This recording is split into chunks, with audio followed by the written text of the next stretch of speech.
The other thing is that Coddle's also really good at stacking, and something that I feel like is as popular with the hero these days, but with a hero like Bristleback who can take advantage of ancient stacks very early on, it's not really that difficult for a Coddle to just walk somewhat close to the ancients, get a quick illuminate to draw aggro, and then start stacking for this Dyrachyo to hopefully start accelerating his farm very early on.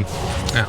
And that's going to be something to watch for, and you can see that already Dire have a bit of an observer ward placed down in the area where Coddle might be walking over to stack going.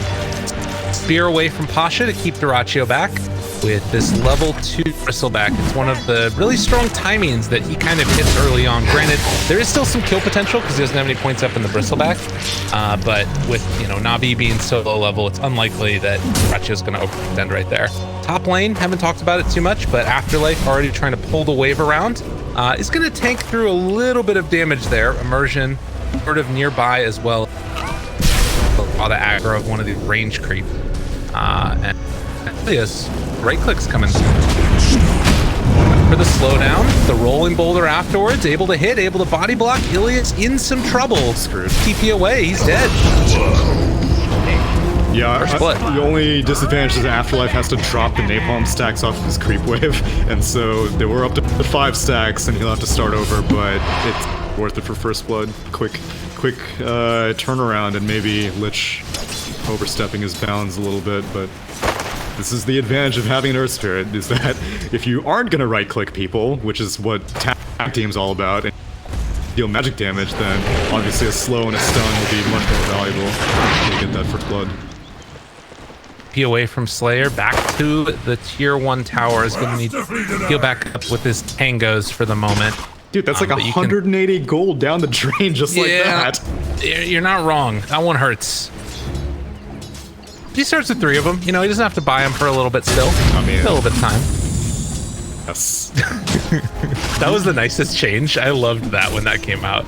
You wait until his Ember Spirit gets in trouble, and then we'll really see how expensive it was for him to do that. Roll in. He may need the help, but able to break that clarity as well. Magical. Off of immersion with the rotation coming in from the Lich. Gotta be careful. Moving forward. The slowdown. Is he gonna be able to live through this? Doesn't look like it. Immersion. Aragon says, "Thank you for coming to my lane. I really appreciate it." That helped me a lot. He may have been able to get a disruptor kill out of it. Aragon has the haste turn. He can chase it down all the way. The kill. And the courier. And Dick. Alright, there you go. And he didn't even get the salve delivered immersion. What a god. What a Earth Spirit. Setting up that entire thing intentionally 100% of the way. Bottom lane, Dyrachyo dodging away from those spirits.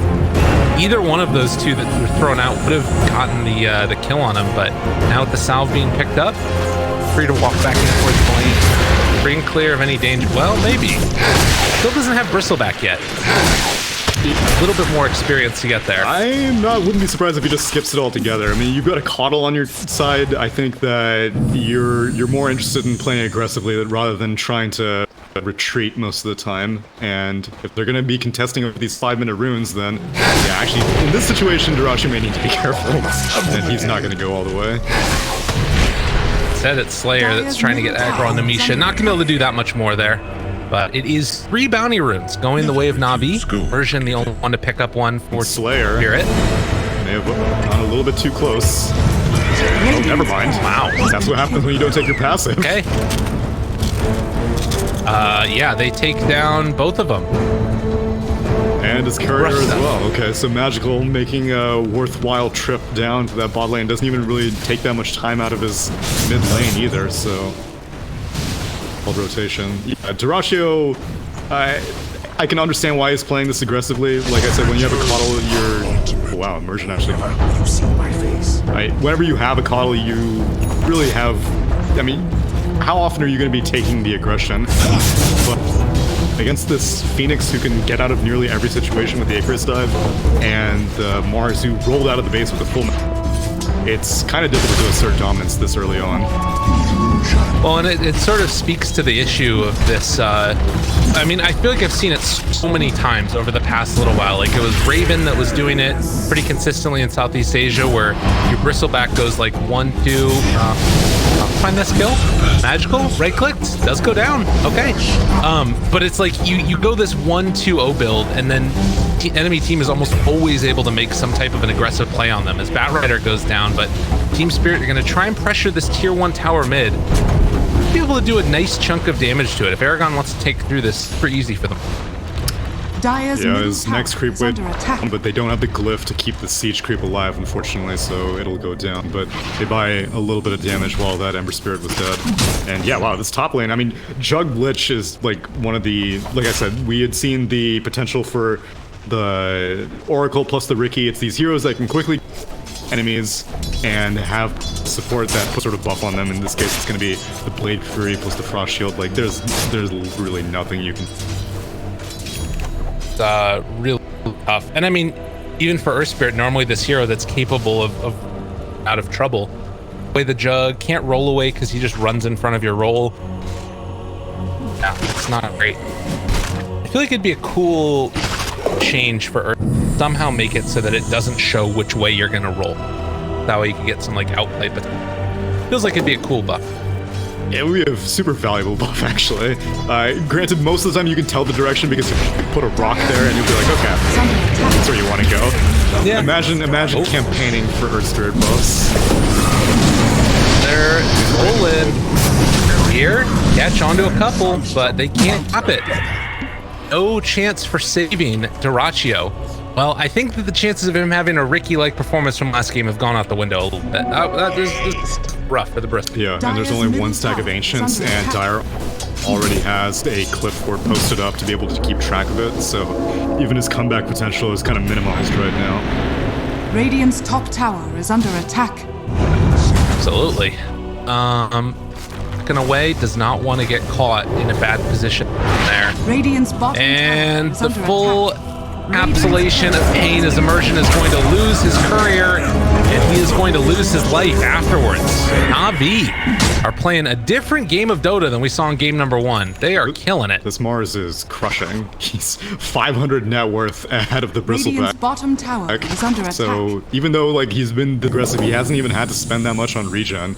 He's just been parked himself down in that bot lane and has no issues whatsoever. And Lich can rotate because freaking Jug is also 4k net worth right now. Crystallize barely needs any help. He's level 8, has the Omni Slash available if he wants to go aggressive on someone, and actually the Batrider is just leaving the lane. In the meantime, though, Aragon, since the Ember Spirit left that mid lane, does manage to take down the tier 1 tower. So that's actually a pretty big win right there for Team Spirit. They don't lose their bottom tier 1 tower. Afterlife made the move down there. They end up taking another tier 1 tower. I don't know how they actually were able to get away with that. Seems like there's an immense amount of focus put down on this bot, and as if they're waiting for the Bristleback to come back. Now Crystallize joined the fray, and Afterlife tried to escape the Juggernaut, but it's not going to be so lucky. Now the Spear is going to be the final connection. Don't even need to use the Omni Slash. They're going to have that for the next engagement if they're so inclined. And in the time, NaVi is going to pressure and take down this tier 1 tower. We'll see if they can get a return take by Team Spirit up top, maybe. Dyrachyo's up here on the Bristleback, but all alone. And Misha, in the meantime, comes over, able to take out the outpost. They're going to get both of them. Is under attack. Yeah, smart movement. Being able to see that many Dire heroes committed. Timing's just right to be able to steal the outpost, and they're going to get 3 of the bounty runes as Immersion steals one of the Dire ones. I mean, they needed that little injection of experience, because right now, like, Earth Spirit's level 3, lowest level in the game. A little bit of time for himself, I think, just to get online a little bit. A little bit of time for himself, or a little bit of time following the Bristleback around, who really just wants the gold right now. NaVi has definitely confirmed that there is just 1 stack of Ancients up, but doesn't really seem like worth the contest as Ergon starts taking them. Doesn't know that he's in vision, though. He's gonna back up. Crystallize itching to use this Omni Slash, and they will. Omni Slash the Ancients. Do it, Crystallize. That would be the only answer. The ultimate flex. I just need to farm faster. for more. And I think he might have caught sight of Pasha there, and he walks back up this hill. He is probably just die. I mean, on the bright side, he got some of the experience, so it could be worse. In fact, I think he got all the experience. I think he was just barely in range of it. So 1,000 gold lead right now, 3-8 as it walks back uphill. This entire jungle boarded, but nobody from NaVi is in a great position to contest. This player going on to Afterlife. No more Firefly for 12 seconds, and it's just gonna die also. So a great couple of movements from NaVi. They steal the Ancient Stack, they kill off the Bat Rider. They're kind of just running over him a little bit. Yeah, now they're all grouped up mid. I imagine Crystallites will probably reconnect with them if they want to try to contest the Radiant Tier 1 mid tower. Right now, they have basically nothing to be afraid of until Bristleback decides to enter the game, which he kind of can now. He's got the Vanguard completed, so the hardest part, which is kind of crazy to say that a Bristleback's hardest part was the laning phase, but that hardest part is over now, so he should be able to stay pretty confident into fights, but I imagine he's not really going to do anything until depleted as well. Negate all the Ember damage, the potential Chain Frost that will eventually come out. Ilias still level 5, but it won't be but a matter of time. So Neil, we have to have NaVi win this game now because while we've been casting, and the reason I think that I had so much trouble getting back into the game is because there's a new patch that came out. Oh. While we've literally been casting. 6.2 or 7.26B. Really? So if we go to a game 3, we're gonna get to see the first official Dota 2 game. So everybody out there's got to root for NaVi. I think that's the way this works now. That's pretty hype. I'd be super down to see that. Yeah, wow. Man, I really want to read a changelog, but I gotta pay attention now. Okay, it's cool. Not too long. Not too long. Oh, okay. Oh, sweet. Okay. No, I've been enjoying this last series of patches then, where they're just like a couple of bullet points that dramatically change the entire game. Wait, did it change Outpost EXP or no? All right, I don't know. I'm not reading it. We're not reading it. We gotta watch the game. We gotta cast. No. I just saw that it wasn't very long. No. Exactly. That's great. Was that you banging on your chest? It was. Nice. You get the acoustics. I just thought it was like pump you up a little bit. That too. Radiant's middle tower is under Hood now completed for Dyrachyo, so if a team fight does pop off, finally Bristleback, and he ends up massive.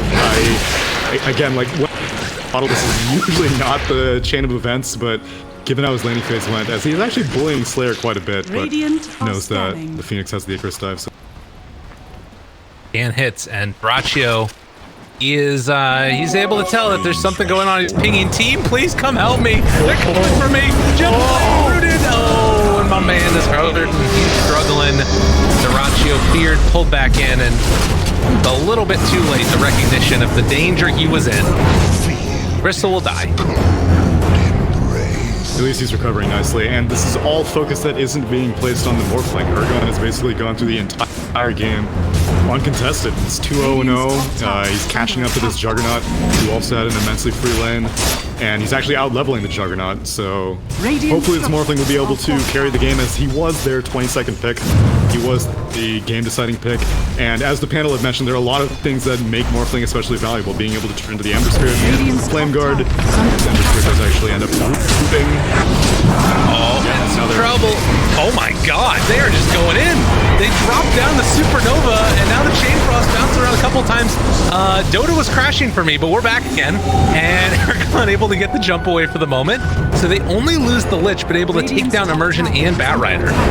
And they still haven't had to use the Omni Slash, so yet again, they're staggering their ultimates well enough that NaVi never really have, like, downtime, so to speak. They use the Arena to get that Bristleback kill, easy, clean. They use the Chain Frost and they use the Supernova to finish off that Bat Rider and the Earth Spirit, smooth. And now they have the Omni Slash available, so they don't need to sit back and farm, which, I mean, I imagine that they probably will, because they were able to that Tier 1 tower up top, so they claim an objective off the fight as well. But NaVi are just playing so systematically that it's not really giving you spirit and opening to get back into the game. Which, I mean, Afterlife has yet again gone for the BO3 rush, and I don't think we've seen like a single last out this entire game yet. It is not really been his goal. It's mainly pushing out the waves, maybe trying to bully somebody back, but this 4,000 gold lead, it's looking more and more into the favor of NaVi. To come up with some interesting answers. Diffusal Blade's going to be up soon for Crystallize. They've already got that Spirit Vessel done on Magical. What's that now? Hello? Oh, I can hear you.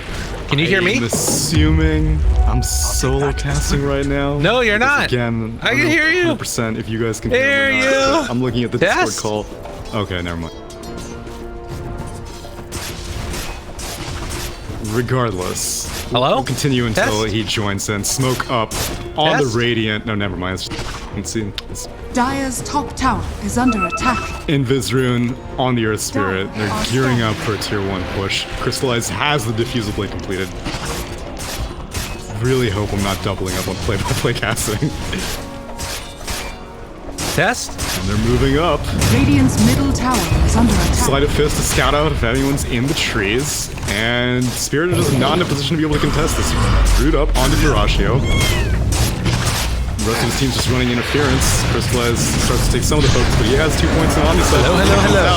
Spear connects on the Mishra. Not able to get anywhere in range for that Will-O-Wisp. Bristleback taking a lot of the focus. He's going to have to turn around with that Sinister Gaze. He will go down to the Sleight of Fist. More hot pursuit to catch out Afterlife. Another Slight Chains. The Butt Spear bulwarked into the trees. Pasha trying to escape now. Has the God's Rebuke. Pushes back the Bristleback. Crystallize still holding on to Omnislash. This man has not casted a single Omnislash this entire game. Radiant's middle tower is under and he may do it if Immersion move forward a little bit further, and it definitely is just me. Don't worry guys, I can handle this. Roll connects onto Pasha, they get the silence off as well. Blink Dagger's perpetually cancelled, and the Adaptive Strike will finish him off. As Batrider is... Well, actually, no, that fight recap did not work. Never mind. Urgon finishes off the Mars, and it's just a small return kill for an ultimately very, very strong team fight for NaVi yet again. Behold my saving Haste Rune picked up by the Earth Spirit. Okay, now let me ask myself a question. When is Crystallize ever gonna cast his ultimate? I don't know. Your guess is as good as mine, viewers. I'm excited to find out. Because if they're able to win all these team fights without that, then one can only imagine that things will only get a little bit better whenever they do cast it. Never mind.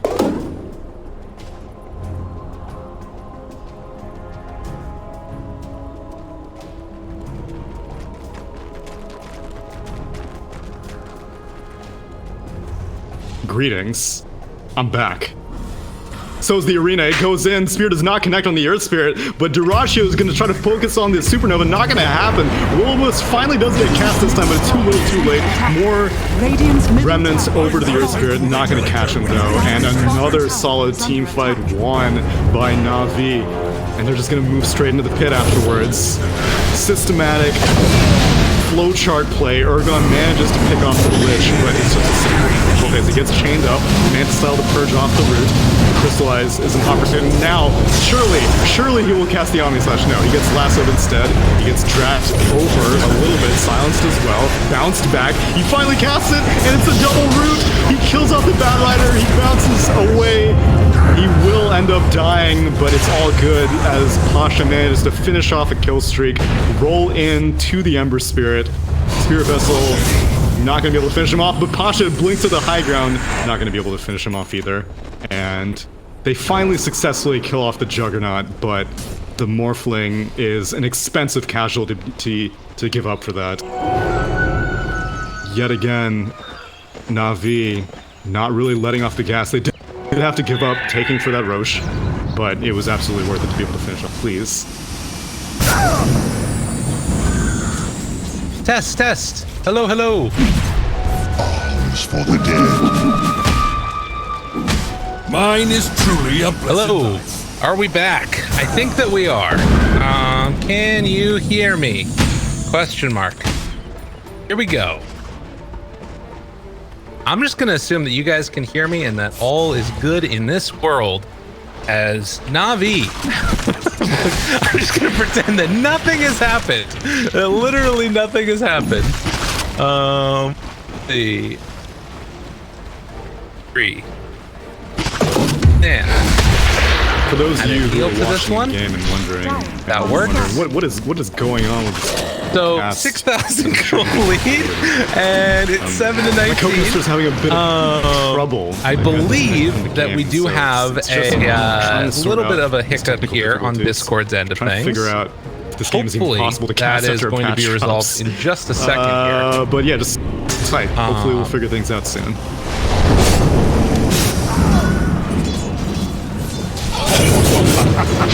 Radiant's middle tower is under attack. Okay, great. They hear me. Wonderful. All right, we're in there. See if we get the spear now onto immersion. I don't know what's happened the last couple minutes. We're just going to assume it's all fine and dandy. Aragon, get the hell out of there. There's a spirit vessel debuff on you. Narachio tries to run away. The fear. Oh, the ancient creep. He wasn't able to kill him earlier, so they kill him now with the chain frost bounce back and forth. Under control for the moment is Afterlife. They try and control and kill off the Ember, but to no avail. Magical will not be denied.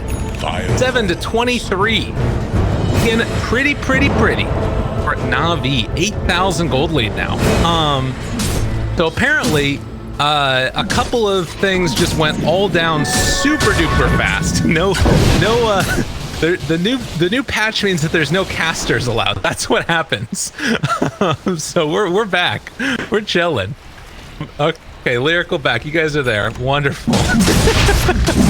Oh my god. Apologies for what went on there. It was a little bit of a hiccup. Oh no! Magical mid lane silenced. Under control. What happened? He's down. They're going for Roche though. They gotta be super careful. Not if they overextend right now, they weren't all together. Ilias is now also dead. They found their moment. A DD on Crystallized, dude. Omni Slash could completely destroy Team Spirit though if they try and fully go in on this here. Afterlife finds Pasha. Dude, NaVi, what's happening? The Bud Spear trying to run, trying to hide. Crystallized DD wears off right now. Aragon turns onto the side. Blade Fury spin, trying to chase Immersion, gets the kickback to buy a little bit of extra space for himself. The roll forward is going to be interrupted by Crystallized. Now the round of silence, walking up to the high ground. Afterlife there as well. They don't have Supernova for 18 more seconds. Omni Slash not doing enough damage. Rooted, Pasha jump forward, puts the kibosh onto Immersion. Another round of the spear holds this bristleback to the cliff, and the fear pulls him in. That passive ain't doing nothing. After a little bit of a hiccup, pull it back together and are now going to be able to move in and take down Roche. Oh, lordy. We're doing it. Well, 9 to 25. And now we are looking like Roche. This is just the first one of the game, believe it or not. Afterlife trying to find an angle to jump in and snipe this Aegis away, but it doesn't look like it's going to happen. Or he's just farming jungle. That's the other option for him. He's farming the jungle, Lyrical. Hey! It's fine. He's sniping couriers too. It's all good in the hood. Hey, how's it going? It's good. You're alive. You're alive. I've been alive. We're both alive. Afterlife's alive also, as he will manage to survive that spear attempt. I don't know what happened there.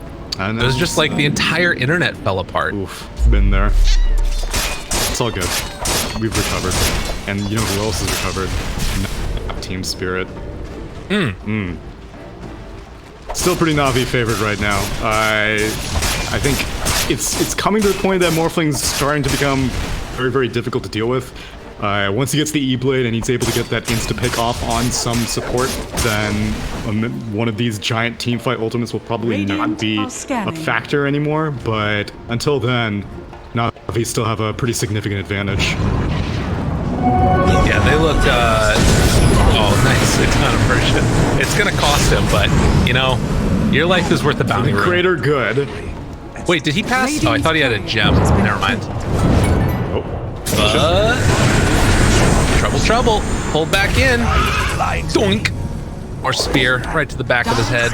And with the both supports dead now, this is looking like it's going to be more than just the Aegis. It's going to be some buildings possibly. Afterlife trying to slow down the push, but Firefly in the way. Piped it. All right, so the creep wave survives. Whose pipe was that?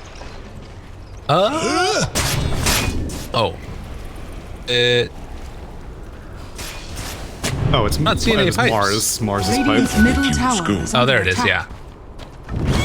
Yeah. He pipes up the wave, it'll survive. They will be able to successfully push this tier 2 mid, and... Oh, you have to that shotgun. Nicely done. They went back to try and deal with Afterlife, and because of that, Immersion able to set up the kill on Crystallize.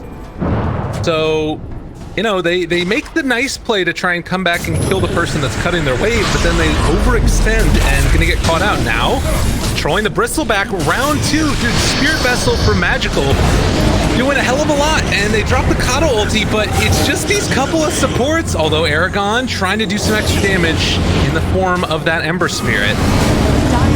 Root connecting onto Misha, moving forward, Magical chasing. God, that Sunray. It just... Magical beam of death. No, it was Slayer's beam of death. Little goober, you. Sending that Juggernaut mid all alone, at least one hero should have stayed as a bodyguard for the Juggernaut. Granted, I don't really know if the support could have been able to react. That was the E-Blade debut. Oh, blast it. Reaction from Ilias. And Chain Frost. Bounce. Is it gonna be an... Oh my god, they just got destroyed. Yeah, it's Morphling party time now. He's got the E-Blade, he's got a Titan Sliver, he's got basically nothing to be concerned about. And as we can see, even the Juggernaut has to be vulnerable, so there's no way that the supports will ever be able to put up a fight against this Morphling for right now. So that's kind of a cool pair in a way. Sort of, but I kind of am feeling what you're saying about Morphling being super online. I mean, do NaVi have what it takes to deal with the crazy farmed Morphling in the late game? Yeah, but they at this point, their ultimates. So I was saying earlier in the game that they were able to stagger their ultimates, they were able to maybe use one or two.